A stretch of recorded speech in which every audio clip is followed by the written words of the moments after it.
അപ്പം എന്താണ് ഹെയറിന്റെ പ്രോബ്ലം വന്നിട്ട്? ഞാൻ 1 ഇയർ മുമ്പ് ഹെയർ സ്മോക്കിംഗ് ചെയ്തിരുന്നു. ഇതിപ്പോ ഭയങ്കര ഡാമേജ് ആയിട്ടുണ്ട്. ഹെയർ ഭയങ്കര അപ്പൊ ഇതിനെന്താണ് സൊല്യൂഷൻ?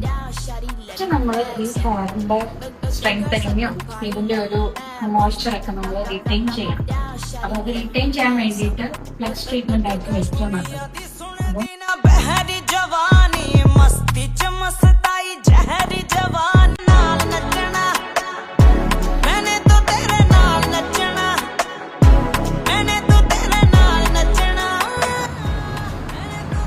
എങ്ങനെയുണ്ട് ഹെയർ?